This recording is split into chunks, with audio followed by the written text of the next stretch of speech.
ಅವ್ರನ್ನ ತುಂಬ ಜನ ಎಕ್ಸ್ಪೆಕ್ಟ್ ಮಾಡಿದ್ರು. ಎಲ್ಲ ಒಂದು ಕಡೆ ಭಾಳ ಜನ ಕಮೆಂಟ್ಸ್ಗಳು ನೋಡಿದಾಗ ಇನ್ ಪರ್ಟಿಕ್ಯುಲರ್ಲಿಗೆ ಈ ರಾಹುಲ್ ಅವ್ರನ್ನ ಬಿಡ್ಲಿಕ್ಕೇನೋ ಒಂದು ಸ್ವಲ್ಪ ವೈಮನಸ್ಸು ಏನಾದರೂ ಕಾರಣ ಆಯಿತು ಅಥವಾ ಬೇರೆ ಉದ್ದೇಶಪೂರ್ವಕವಾಗಿ ಬಿಟ್ಟರು ಅಂತ ಅನಿಸುತ್ತಾ ಸರ್ ನಿಮಗೆ? ನಾನು ಹೇಳ್ತೀನಿ ಇದಕ್ಕೆ ಉತ್ತರ ಏನಿರ್ಬೋದು ಅಂತ ಊಹೆ ಮಾಡ್ತಾಯಿದ್ದೀನಿ, ಖಚಿತನ ಇಲ್ಲ. ಇವಾಗ ವಿರಾಟ್ ಕೊಹ್ಲಿ ಕ್ಯಾಪ್ಟನ್ ಆಗ್ತಾರೆ ಅಂತ ಹೇಳಿದ್ರೆ ನಾನು KL ರಾಹುಲ್ ಹಿಂದೆ ಬೀಳೋ ಅವಶ್ಯಕತೆ ಇಲ್ಲ. ಈಗ KL ರಾಹುಲ್, ಶ್ರೇಯಸ್ ಅಯ್ಯರ್, ರಿಷಬ್ ಪಂತ್ 3 ಜನ ಆಕ್ಷನ್ ಲಿಸ್ಟಲ್ಲಿ ಕ್ಯಾಪ್ಟನ್ಸಿ ಅನುಭವ ಇರುವಂಥ ಪ್ಲೇಯರ್ಗಳು. ಸೊ ಎಷ್ಟು ಜನ ಕ್ಯಾಪ್ಟನ್ಗಳು ಬೇಕಾಗಿತ್ತು?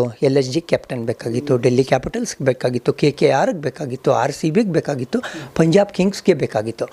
5 ಫ್ರ್ಯಾಂಚೈಸಿ ಇರುವಾಗ ಅಲ್ಲಿ ಪ್ಲೇಯರ್ ಲಿಸ್ಟಲ್ಲಿ ಇರೋದು 3 ಪ್ರಾಬಬಲ್ ಕ್ಯಾಪ್ಟನ್ ಅಂತ ಮಾತಾಡಿದಾಗ RCB ಕ್ಲಿಯರ್ ಕಟ್ಟಾಗಿ ಗೊತ್ತಾಗಿತ್ತು, ಅಣ್ಣ ಈ 3 ಜನದಲ್ಲಿ ಒಬ್ಬನನ್ನು ತೊಗೋಬೇಕು ನಾನು ಅಂದ್ರೂ ಯದ್ವಾ ದುಡ್ಡನ್ನ ಖರ್ಚು ಮಾಡಬೇಕಾಗತ್ತೆ. ಯಾಕಂದರೆ ಡಿಮಾಂಡು ಸಪ್ಲೈ ಮಿಸ್ಮ್ಯಾಚ್ ಆಗ್ತಾಯಿದೆ. ಸೊ ಈ ಲೆಕ್ಕಾಚಾರದಲ್ಲಿ ನಾನು ವಿರಾಟ್ ನಾಯಕ ಆಗ್ತಾರೆ ಅಂತ ನನಗೆ ಆ್ಯಸ್ ಎ ಮ್ಯಾನೇಜ್ಮೆಂಟ್ ಖಚಿತ